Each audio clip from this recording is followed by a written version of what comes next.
So welcome again to this session of our master seminar at the University of Regensburg in the summer term of 2025 with the title Plotinus Philosophy. Today is the final session. We had some speeches before, some of them I'm going to publish in the YouTube channel of our institute. And now I'm going to speak about a topic which is particularly interesting for me. This is the text I sent to you 10 minutes ago, so you can follow it on the screen or on your table, on your place, while I'm speaking, so you can follow it easily. So this was originally a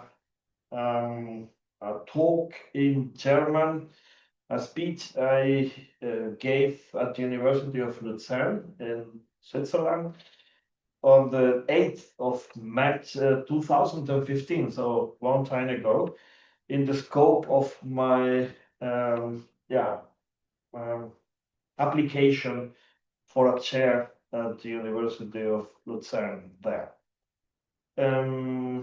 Well, after that, I wrote a paper in English, which is of course not exactly the same as the talk was, but it has a lot to do with it. This paper appeared in 2016 in a volume edited by Jutta Vincent and Christopher Votulewicz, published by Peters, also Peters Publishers in Louvain. The title of my paper was Non-Situated Being on the Reality of Nothing, and the title of the volume, which appeared in a very renowned series directed by Markus Vincent, was Meister Eckhart und Terry Kim on Time and Space, or Time and Space in Meister Eckhart and Terry Kim. So let me start with this translation of that talk I gave, as I told you before, on the 8th of March 2015. It's not exactly a translation, but it is almost the same. I read out loud that day what I'm going to read out loud today in English. So the title is, as I wrote to you before, Rather, I live in utter poverty because of my service to God. Plato's Apology 23b7 to 23c1. Poverty as a philosophical concept, Plato, Meister Eckhart, and Schelling. On account of my engagement with philosophy, Socrates says in Plato's Apology, I have found no time for anything of note. Rather, I live in utter poverty because of my service to God. Unquote.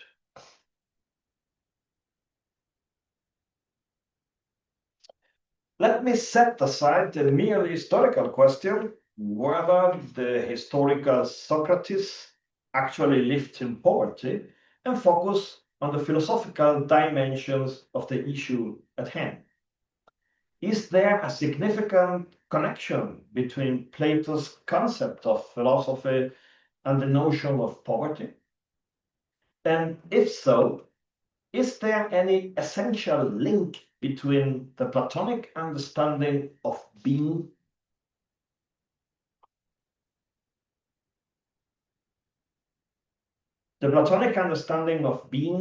shaped by poverty and Socrates' service to God?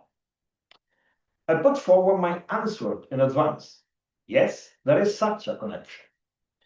Not only evident in the relevant Platonic dialogues, namely the Symposium and the Phaedrus, but also in the works of Meister Eckhart, the German Dominican theologian of the late 13th century and early 14th century.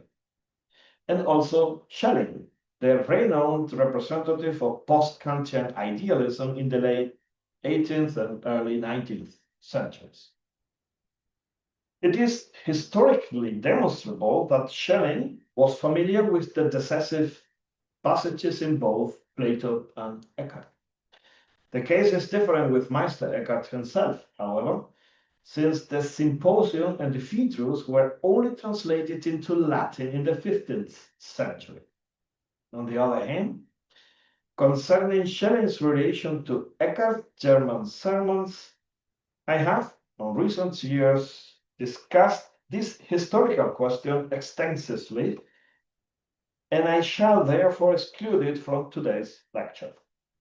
There is no doubt that Schelling knew more than 60 German sermons by Eckhart, some of them as early as 1794, 1795, during the very early stage of his philosophical development at the Tübingen Stift. It was, however, around 1810, 1811, that he came to know the most philosophically important or relevant sermons by Meister Eckhart. But I'm not going to discuss this in what follows. So let us begin with Plato. Much in philosophy begins here for good reason, I think. The key passage on the relation between poverty and philosophy appears in the Symposium, where it is recounted how Penia and Poros together gave rise to Eros, that is, love. The names Penia and Poros in Greek carry crucial meaning. The noun Penia means poverty. Poros, for its part, primarily means way or path, but also, which is crucial for me now, instrument or means. If we consider penia, that is to say, poverty, as the absence or lack of something, and express that through the Greek privative alpha a, then Plato here defines love as the aporetic.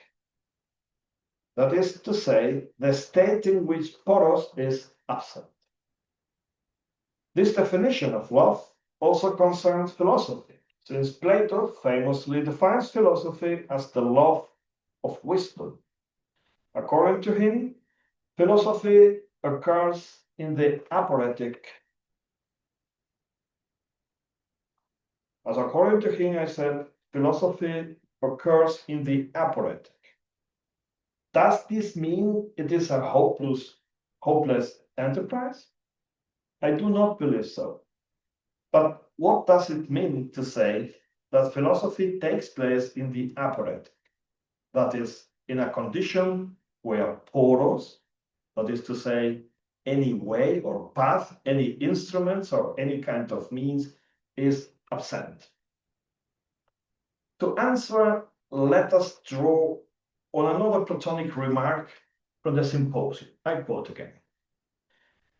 One loves, Plato writes there, only what one lacks, unquote.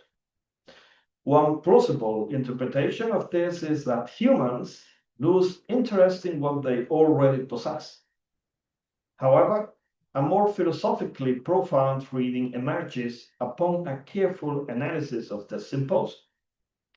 When I love something or someone, I do not regard it as something I have or possess.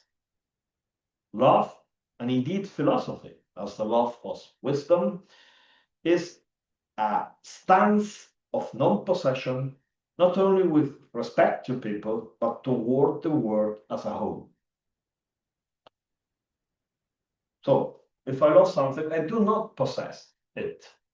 If I love someone, I do not possess them, And this is what this means. One loves only what one lacks. Plato employs several expressions to articulate this idea in the Symposium. For example, he uses the adjective hetoimos, meaning ready at hand, available, or easily attainable. He writes that humans love, I quote, what is not available and not present, unquote. Thus, what I love is not something I have, in the sense of treating it as merely being there for me, but rather something that exists in itself, in himself, in herself, in themselves. Even if I could also, even if it could also be there for me, as in a relationship, I do not possess the beloved. Rather, I let them be as they are, not merely for me, but in and for themselves. In the Phaedrus, Plato uses the verb paraskeuazo, meaning to fashion or to prepare. According to him, someone who does not truly love fashion the supposedly beloved, reducing it to something available for their own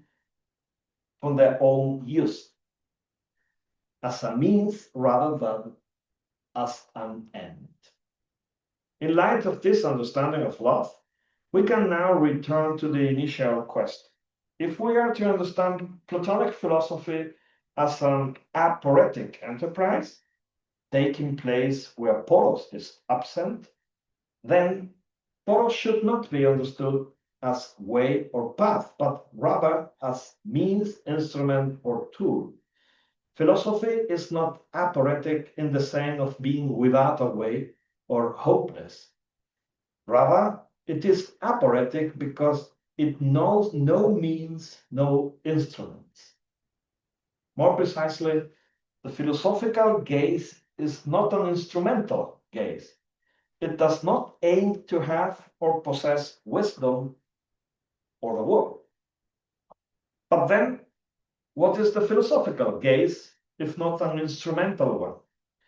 Plato's answer, it is a gaze suffused with reverence for all that surrounds it. The true lover is, as Plato writes, struck with wonder, ekpletunta, seized by astonishment, reverence, and awe. The true lover beholds the object of their love. The philosopher, in particular, beholds being with reverence, seeing it not as something merely available, but as something that is in itself, as something, so to speak, divine. In this light, Socrates' initial statement, linking poverty and philosophy to his service to God, can be better understood. Poverty signifies non-possession, while service to God signifies reverence for the divine being of things. Now I turn to Meister Eckhart. As a Dominican, he belonged to a mendicant order, the Ordo Fratrum Predicatorum, particularly devoted to poverty. For many years, he served as prior of the Erfurt convent and even rose to the position of provincial for the Dominican province of Saxony. There can be no doubt that he was a responsible and effective member of his order, faithfully fulfilling his administrative duties. In addition, he was a theology professor, appointed twice to a chair at the University of Paris, the most prestigious university of the medieval world, where he likewise discharged his academic responsibility with notable efficiency and prowess. We don't have any reason to think it wasn't the case. The concept of poverty as a philosophical theological idea plays a central role in various parts of Eckhart's work.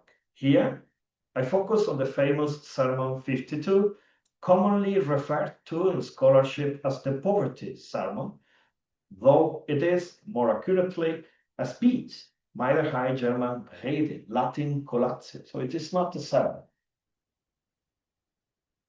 At the outset of this collatio, Eckhart distinguishes between external and internal or inner poverty, more precisely between outer and inner poverty. External poverty, he writes, is good and highly praiseworthy in someone who takes it upon themselves out of love for our Lord Jesus Christ, because he himself had it on earth, unquote. But what is inner poverty? Eckhart stresses that it is directly grounded in Christ's teaching in Matthew 5:3.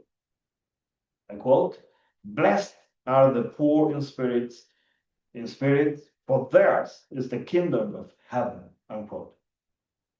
Whoever is poor in this inner sense is granted heavenly, that is, divine, being. This may be interpreted as referring to the life after death, and Eckhart certainly does not exclude that reading. However, this divine being can also be realized here and now. The crucial questions then are: what is this inner poverty that grants access to divine being? And secondly, what does Eckhart mean by divine being? At the outset of the sermon, Eckhart defines inner poverty in stark terms. I quote, "A poor person is one who wants nothing, knows nothing, and has nothing," unquote. Once again, we encounter the link between poverty and the absence of desire. But is this poverty the same as Plato's? What is, according to Meister Eckhart, the being that the poor person neither possesses nor even wants to possess? The answer: it is a kind of being not defined by any why, what Eckhart calls Sunder Barumbe, without a why, or why-less being, we would say. Divine being is why-less, not in the sense that things generate themselves, but because being is given unconditionally by God to each thing, whatever this given might mean. As Eckhart writes in his Latin commentary on the Book of Wisdom, divine being occurs, I quote, "when efficient and final causes fall silent, in silentio causae efficientis et finalis." To illustrate, we do not truly grasp what a person is. We do not truly grasp what a person is if we consider them merely as a means or an opportunity. Effectiveness and purpose may be important, but they do not fully define reality. True, objective being reveals itself when this form of causation falls silent. This applies not just to human beings, but also to animals, landscapes, works of art, or philosophical texts. A book is not good because it leads us to success, but in itself. Its value lies in its intrinsic being, though it may also yield practical fruit, of course. Lastly, Schelling. It is now widely accepted in scholarship that German mysticism played a central role in the development of his thought. It is demonstrable that he was familiar with the aforementioned speech on poverty, which he explicitly references in the Ages of the World and again in his Erlangen lecture of 1821. There, he speaks of a will that wills nothing, that desires nothing, to which all things are alike, he wrote, and describes this will as poor because it, I quote, "it has everything in itself and nothing outside itself to want," unquote. A formulation that directly aligns with Eckhart's notion of poverty. These insights emerged after 1806, when Schelling moved to Munich and formed a close relationship with the mystically inclined Franz von Bade. From that point onward, Mystical influences become increasingly prominent in his work, particularly in the essay on freedom, 1809.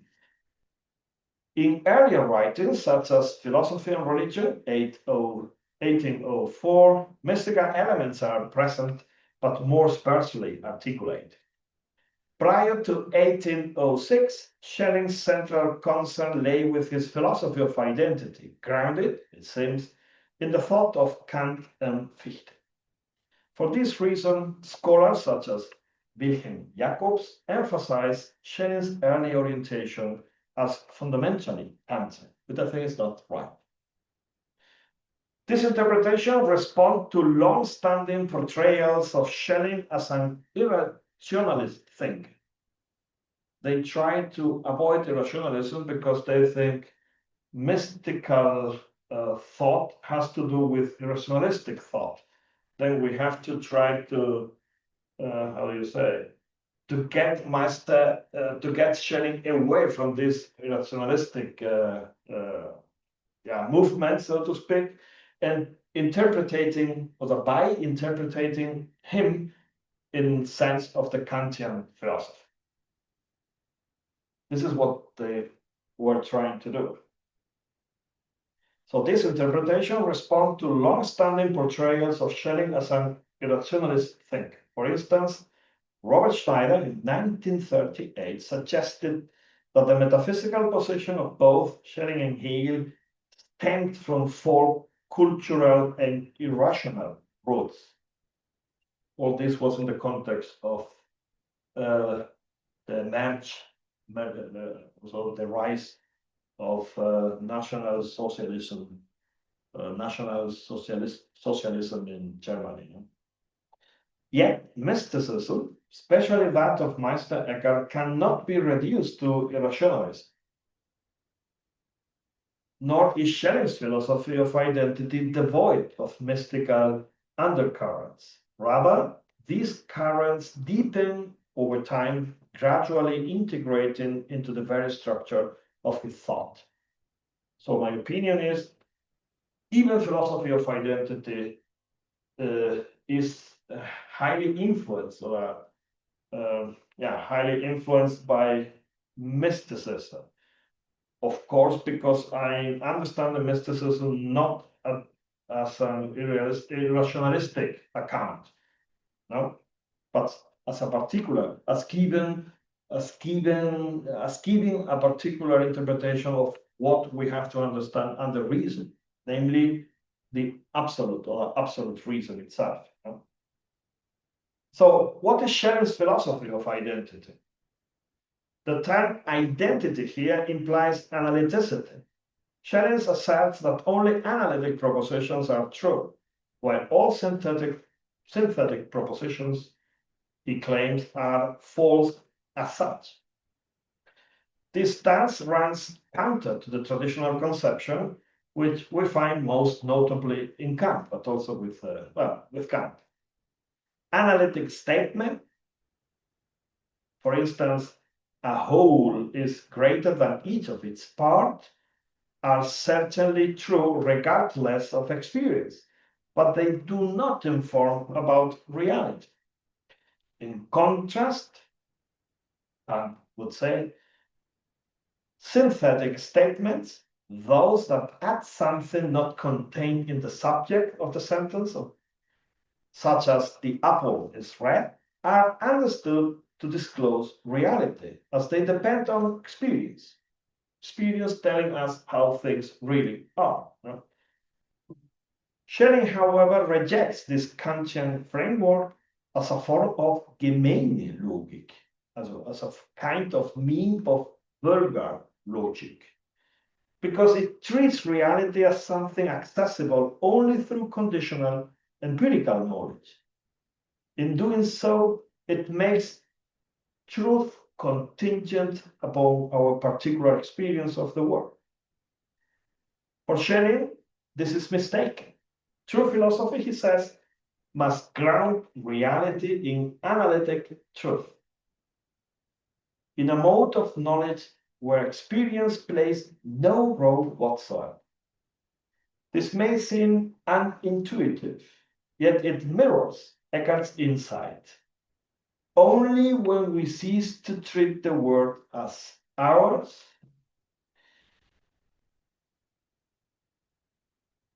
when causal and purposive frameworks fall silent, do we begin to perceive real being, the real being of the world. Like Paul, who saw nothing when he first saw God, we encounter true being not in possession, not in dispossession, but in dispossession. So long as the world is grasped as something to be held onto or used, it is not real being. Only when we see the world as nothing, when we do not see it at all, do we truly encounter it. In conclusion, philosophy grasps the world through analytic truth, precisely when one wants nothing, turning away from experience and not seeing anything whatsoever. Do not underestimate the strength of thoughts wanting nothing and of the divine nothing. According to Plato, Eckhart, and Schelling, it is powerful indeed. I close with Schelling's own eloquence in this context. Let me quote a text Roman quoted before in the context of his paper. There is but one tone in our higher and better doctrine, that being is already a deeper state of essence, and that its original unconditional state is above all being. Only above being dwells true eternal freedom. To most, those who have never felt that higher freedom, it seems the greatest to be a particular being or subject. They say that they ask, what can be thought above being? And answer themselves, nothing or something like that. Yes, indeed. I'm quoting Schelling now. Yes, indeed. It is nothing. In the same way as pure freedom is nothing, like the will that wants nothing, that desires no thing, to which all things are equal and which is therefore moved by none. Such a will is nothing and everything. It is nothing insofar as it desires neither to become active in self, this is really interesting for Roman, I suppose, neither to become active itself, nor to demand any reality. It is everything, because from it alone, as eternal freedom, all power comes, because it has all things in itself, rules them all, and is ruled by none of them. Unquote. This is Schelling's philosophy, wanting nothing and drawing its entire hope from the divine power of nothing, even today. Thank you very much for your attention.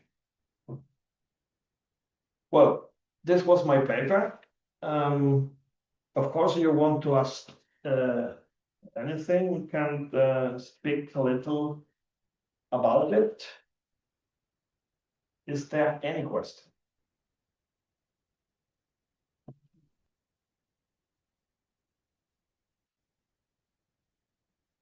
Sebastian. Well, first of all, thank you very much for your delightful talk.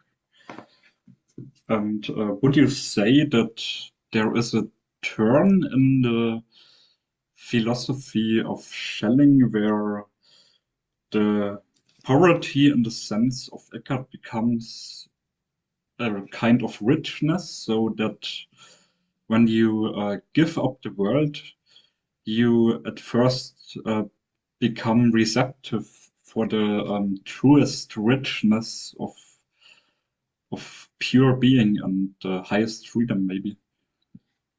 Yeah, thank you very much, Sebastian, for your question. Well, as you probably know, I don't really think there was any kind of turning point or a turn within the development of Schelling's career, Schelling thought. You know?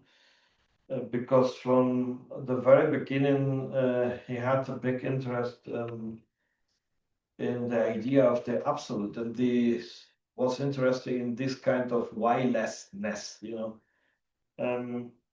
maybe because of the influence of some mystical authors. I really think he read the Spener edition of Johannes Tauler's sermons at a very early stage in his career of 1794, 1795, while he was a student at the Tübinger Stift. And I think there are some passages of his works from that time in which we can see some influences by Meister Eckhart and Tauler. I say by Meister Eckhart because in this Spener's edition there contains some sermons by Meister Eckhart, who is actually not mentioned by name, no? But these sermons were contained in this edition, and it was also the so-called Book of Spiritual Poverty, a book Schelling knew. It's an anonymous book, but it was printed as if it were a book by Johannes Tauler. And Schelling speaks very positively about this book, So I think from the beginning, it was this influence, at least the same sort of understanding of reality. No? This is the first one. And secondly, we have some papers on Plato he wrote, but didn't publish at that time, so 1792, 93, 94. And his reading of Plato is very similar. He's interested in this kind of absolute being. So there is no difference between mystical thought and Platonic thought, as Schelling, I think, in a right way, was reading this text. You know what I mean? And then maybe we would say after 1806, when he came to Munich and he published 1809 the so-called Essay on Freedom, while some other authors such as Oettinger, Böhme, and even Hahn, no? Maybe he started reading these authors maybe again, and we find clearly the influence of this text by these authors in his writings. This is why the people said, well, from that time onwards, there is a turn, but I don't think so. I don't really think so.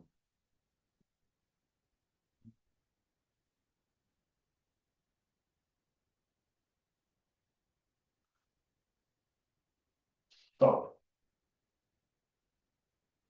if there is no further questions, I would stop the seminar now. I would finish the seminar now.